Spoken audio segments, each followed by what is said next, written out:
Je m'appelle Renaud Ponce, je suis designer de formation. J'ai fondé l'agence d'innovation par le design qui s'appelle Design et Territoires, sur laquelle on est spécialisé dans le service de design de politique publique, de design de service et d'expérience utilisateur. Et on agit à peu près un peu partout en France.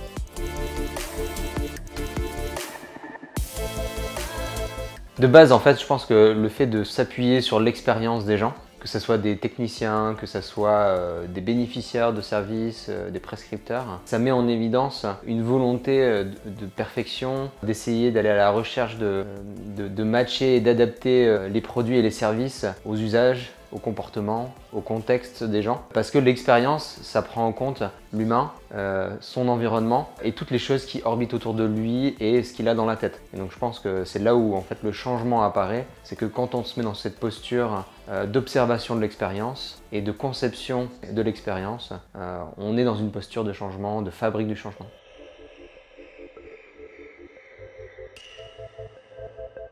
Je pense que c'est apprendre. Moi j'ai fait le choix avec la Design et Territoires de ne pas être spécialiste d'un secteur d'activité. Je ne suis pas seulement dans la santé, seulement dans le public, seulement sur la mobilité, mais un peu sur tout et c'est là où je trouve que c'est super intéressant, c'est qu'on apprend beaucoup, on reste dans notre posture de designer et donc d'œil naïf pour poser des questions que personne ne pose. Et c'est là où en fait je trouve que c'est super intéressant, on regarde le monde d'une manière dont personne ne le regarde parce qu'en fait tout le monde est technicien, tout le monde est expert de son environnement de travail, de son quotidien. On est tous un peu une volonté dans notre société, un peu de control freak. Et quand je me mets en posture de designer, j'enlève tout ça et je me mets en posture naïve, un peu comme un enfant où je pose des questions très bêtes. Parfois je passe pour quelqu'un de bête, je pense. Mais c'est là où ça m'intéresse parce qu'on apprend tout le temps et on apprend beaucoup de l'humain.